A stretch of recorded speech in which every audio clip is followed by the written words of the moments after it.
I have to say, I wish there was an annex when I was growing up, because it really gives the kids a fun place to go where it's actually cool to do the right thing. Yeah, definitely. You know? Definitely. And one thing you were saying to me in our interview prior was that you really would like to see more annexes, probably on other sides of the hill, or... Yeah, the hill is sort of geographically challenged. That, you know, someone on the east side, it's hard for the kids to get all the way over to the top of the hill there, and even kids down in this area, where here in Monterey Bay or the Point Vincennes side, it's hard to get all the way up there too. And there's really a need in different parts of the hill for youth programs, youth services. And the annex is open every day after school? Yes, Monday through Friday, 3 o'clock. And then also on the selective weekend nights, we do some high school programming.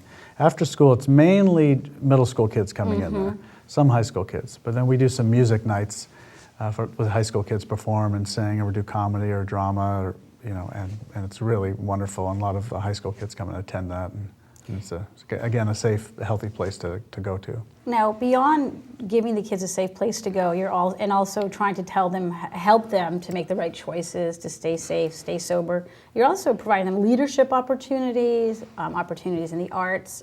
How is that all moving along? It's coming along good. A lot of the ideas that we come up with, we get from teens. So by talking to them and brainstorming with them, getting ideas and vision from kind of their heart, what they think might be a good thing to have or do. And so we'll dialogue with them and get ideas. And so they'll help design sort of activities or programs. They'll help run the whole thing. And some kids get service credit or service projects, you know, service credit for being there and helping out at the functions. Yeah, I was thinking, I saw one of the things you were doing with the middle school kids was to have them create skits that they could share with incoming sixth graders? Yes, yeah, we're doing a service learning project. So some students at Ridgecrest Intermediate are working on an anti-drug skit that they're working on once a week, and then they're going to perform it for fifth graders incoming to middle schools at the different middle schools on the Hill. So they're doing some service, but they're doing something a little more meaning and has a learning component tied into it. Right. Now, getting that message out to the kids today, when we talked before, I think you said maybe at least half of the kids, high school age kids, are probably using drugs or drinking? Would you No, say not that high. Okay. Hopefully not that high. Okay. If you talk to someone that regularly smokes marijuana, they'll tell you it's 85%. Right. But that's 85% of their social group. Okay. So almost But what do everybody you they think know does. The numbers are like It's probably 30 to 35% of kids are high school students, and it increases throughout the grades. So it's more when you get towards senior year. Are weekly getting drunk. And not just drinking to relax, they're getting smashed. They're blacking out, they don't know what they're doing, they're throwing up, they're out of control. And during those episodes, anything can happen. Anything bad can happen. And it's just a roll of the dice whether you get through the night okay or you're all right. At the same time, there's probably that many kids that are smoking marijuana regularly, at least weekly. 1/3 of the teens here. Yeah. And how many kids are really they're all at risk, I guess, but truly at risk? Well, I'd say that number, 35%, something, if I had to pick an estimate, are because of their behavior, the decisions, the choices they're making, as well as, just how they live their life, just being their age. They do risky things, whether it's, sexual activity, or it's driving, or just the activities they get into are risky. The things they think are fun are, dangerous to them. Now, why do you think most teens party that do make that choice? Is it the peer pressure? Is it because it's just not easy being a teenager? There's no one reason really, because you're looking at research, Right. across the country. There's no, and our kids aren't that different from the other kids across the national statistics. There's no one reason. A lot of the reasons are the same reasons adults drink: to relax, to get away from pressure, to have fun, to take a time out, to escape, as well as a big curiosity factor, and as well as the peer pressure isn't friends saying, here, try this, do what I'm doing. It's more your friends that you've grown up with that have been doing basically healthy activities, sports or having fun or playing games. Now these friends are beginning to try substances. And so that's the pressure, is do I stay with my peer group or not? Do I do what they're doing or what they're risking or experimenting and getting into? Right.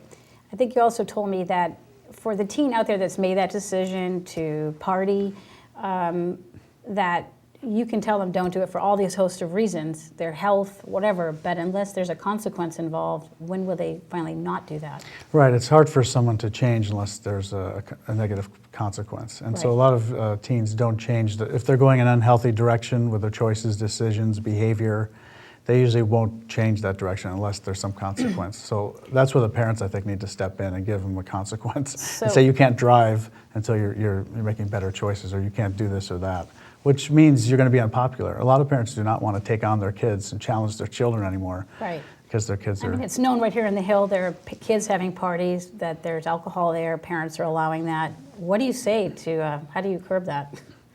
Well, I mean, they're participating in an illegal activity, you know, and so it's just not a good thing to do. It's you're teaching the kids it's okay to do something illegal, it's okay to drink, to have fun, and then the problem is it escalates for a lot of people. Right. You've been working with youth for years and trying to help them make the right choice. For parents watching, they're looking for just that perfect answer to, sit down with their kids to keep them going in the right direction. What do you tell the parents to? Just spend time with your kids. You know, we get so busy as adults and just running around doing activities and trying to work or earn money or whatever we're doing that we get disconnected from our kids. So spend time together and actually listen to your kids. You know, have a relationship with them where you hear what's going on in their life, what things they're concerned about, the challenges they're facing, whether it's the academic, pressure to succeed or social situations they're in. So it's really the same way you build a relationship with anyone. And sometimes with our kids, we kind of get away from that. Well, I have 2 teenagers now, so I'm dealing with it every day. But a day coming up that's very exciting I want to mention is the Freedom for You fundraiser that's coming up on April 23rd. Talk about that. It's going to be very exciting. Yeah, Evening with the Stars. Evening with the Stars. So we have a lot of ex-professional athletes coming. We have if you like football, this will be a great night for football fans. There'll be some entertainment individuals there. There'll be some producers and casting people, and that are very involved in the entertainment community, but you may not recognize them.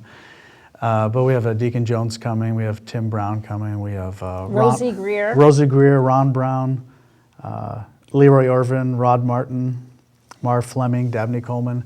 So, and there'll be other stars there, and they're all great individuals. They're really fun to talk to people, and they're excited to come and help support what we're doing, to help support kids programs, and they're giving their time, and they'll be able to interface with them and talk with them.